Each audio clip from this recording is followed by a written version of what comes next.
Besides the rabbits, we find all sorts of other charming things in the long grass that swishes so happily round our ankles. Buttercups are there which send a golden light over your chin if you hold them near enough. Buttercups and dandelions and purple thistles and wild orchids. You know thistles and dandelions, of course, but I wonder if you know an orchid when you see one. They are quite common things, but lots of even country children do not bother to look for them. Next time you are in the fields in summer, just look. About you for a spike of tiny purple flowers with speckled lips rising out of a little cluster of green leaves with brown spots on them. Soon after these have begun to flower, we often find another kind, with speckled flowers too, only far paler. Purple, and later still, there is a meadow where we can usually discover just a very few butterfly orchids. They have a spike of delicate fluttery flowers, not so close together as the purple kinds, and with green in the veins of their white petals.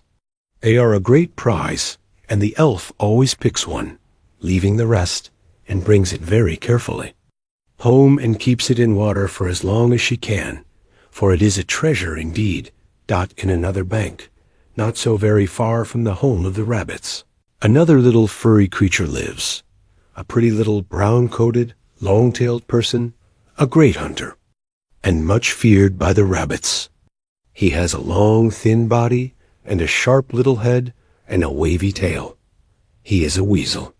His bank is just by the side of a pleasant little trickling beck, and not very far from the wood where the pheasants live. Some day he will be shot by the keeper, for I am afraid he is rather fond of pheasant. There are plenty of stories about him among the country people. They say that if you whistle near his hole, he will come running out to see what is the matter. And if you go on whistling, he will come nearer and nearer until you can catch him with your hands. I have never tried, so I do not know if this is true, but I should not like to catch him in my hands, for his teeth are as sharp as a rat's. Any rate, there is one thing that is far more certain to bring him out of his hole than any whistle, and that is want of rabbit. Once, as we walked through the fields in the summer twilight, we heard a short squeal and saw a poor little rabbit hopping feebly away with Mr. Weasel running nimbly along after him. And the funny thing is that the rabbit, instead of scampering away as fast as he could go, was going quite slowly, and in the end stopped altogether when the weasel ran up and killed him. The elf said it was cruel of the weasel and silly of the rabbit. The imp said he did not know about the weasel, but the rabbit deserved to be killed for being so slow in getting away. But our old gardener, who is wisest of us all, says that the weasel has to kill rabbits to keep alive, and that it isn't the rabbit's fault that it cannot run fast. He says that when a rabbit is chased by a weasel, it cannot help going slower and slower and being terribly frightened, because it knows that it cannot escape. The sheep in the fields are just as interesting as the rabbits or the weasels. One of the most exciting of all the summer things has to do with them. Towards the end of May, the elf and the imp are always bothering the farmers round about to find out when shearing and washing time is going to be. There is an old rhyme that the farmers' wives tell us, and it says, wash in May, wash wool away. In June, the wool's in tune. What it means is that if the farmers wash the sheep in May, the wool is not so strong and healthy as it is later, and comes off in the water. While, if they wash them in June, the wool is quite crisp and stands on end, and so is very easy to cut. Usually the farmers wash the sheep in the beginning of June, and these two children always manage to find out the day before. They come and bang at my door as usual, but when they come in, they bring my hat and walking stick with them, for they know quite well that on sheep washing day I am sure to want to come with them. And then off we go along the road that leads by the hawthorn tree, over the moor and down on the other side, to where a little river runs between two farms about a mile from each. The river widens into a broad, shallow pool, and here the farmers bring the sheep. The imp and the elf and I have a fine seat in the boughs of a big oak that overhangs the water. Here we sit in a row and have a splendid view. The sheep are all crowded together in pens at each side of the water, and the farmers wade out into the stream, taking the sheep between their legs, and wash them one after the other. I told you there were 2 farms who used this washing place. Well, every year, they race in their sheep washing and see who can get most sheep washed in the shortest time. The elf takes one side, and the imp takes the other, and it is really quite exciting. When the sheep are all clean, they are turned loose in the fields, again for a whole week in which to get properly dry. Then they are driven into the farmyards, or into pens in the fields, and the farmers clip the wool off them close to the skin. They only shear the old sheep and last year's lambs. And that is why, after shearing time, the new lambs had so much finer and longer coats than those of their mothers. We always wondered why that was, until we found out that the farmers only clip the tails of the lambs, but leave their coats on, while they take all the wool off the old sheep and send it away to be made into nightgowns and things for imps and elves and you and me and everybody else. After the sheep shearing comes the haymaking, and that is the piece of summer fun that the imp loves best of all.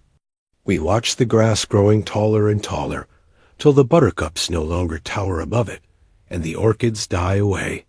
We notice all the different grasses, the beautiful feathery ones that the fairy ladies use as fans in the warm midsummer nights, and those like spears, and those like swords, flat and green and horribly sharp at the edges.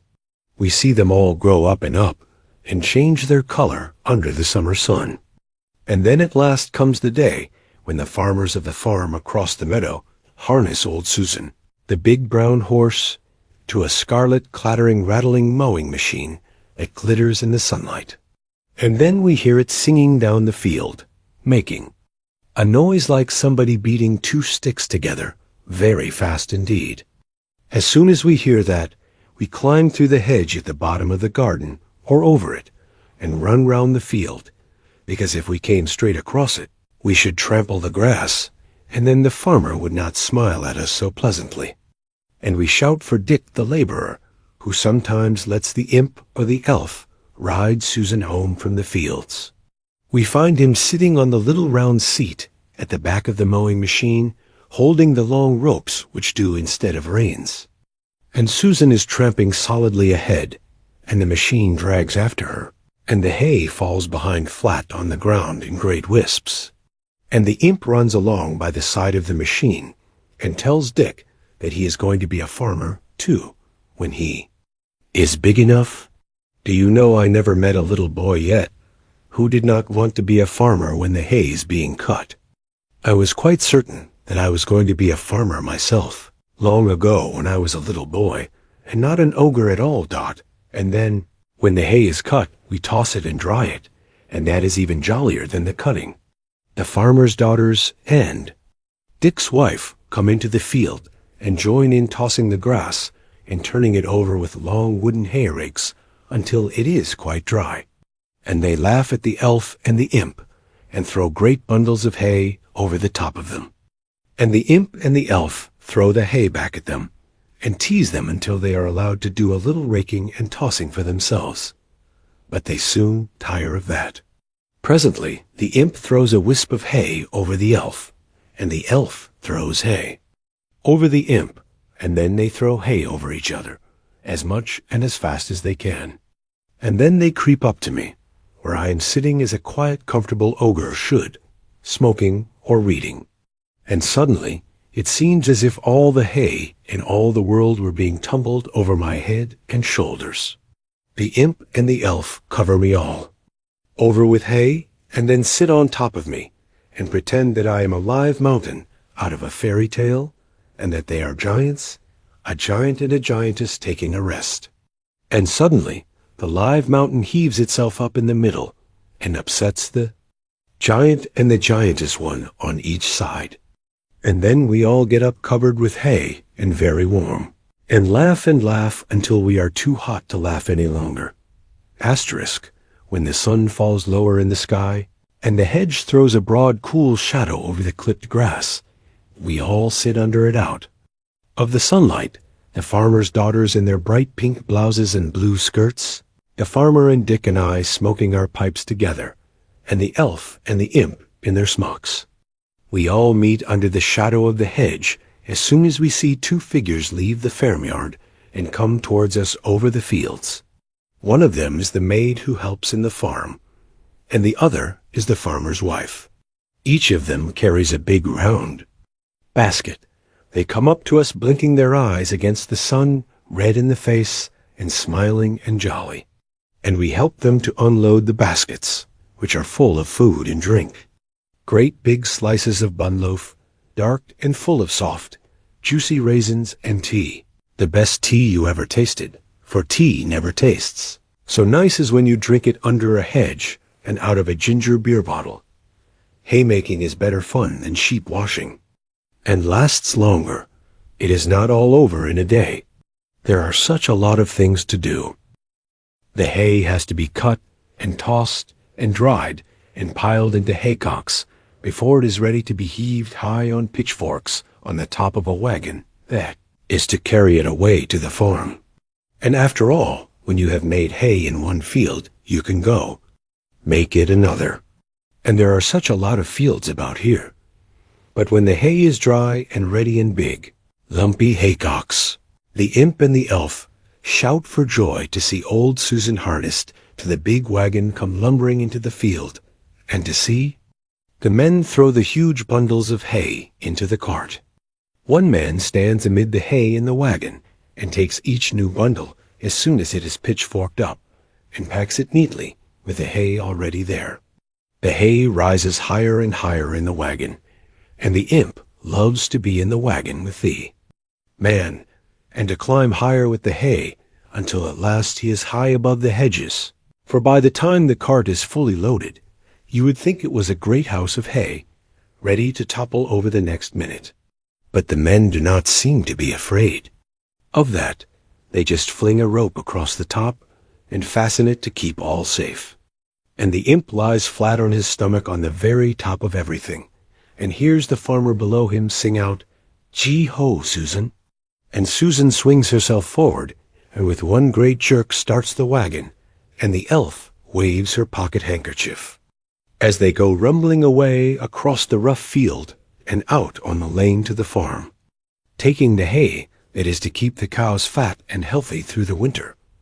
When the last of all the carts of hay has rumbled away like that, Dick's wife, who knows all the old songs, reminds the elf and the imp of this one, with the last load of haylight heart summer trips away, when the cuckoo's double note chokes within his mottled throat, then we country children say, "Light heart summer trips away."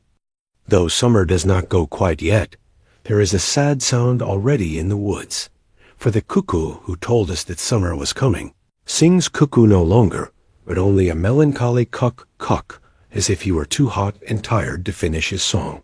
And that means that he is going soon. Cuckoo, cuckoo, how do you? In April I open my bill, in May I sing by night and day. In June I change my tune, in July away one fly, in August away I must. It is very hard to tell when summer ends and autumn begins. But as soon as we hear the cuckoo drop the last note of his song, we know that we must soon expect the time of golden corn, and after that of crimson leaves and orange. And when we hear the cuckoo no more at all, the imp and elf and I take marmalade, sandwiches and bottled tea for a picnic in the hazel wood that is now thick with leaves, and so thickly peopled with caterpillars that they tumble on the imp's big hat and get entangled in the elf's hair as we pick our way through the trees. We have our picnic on a bank there, the very bank where we find violets and primroses in the spring, and the elf lying close to the warm ground whispers, "Goodbye, summer," and even the cheerful imp feels a little sad.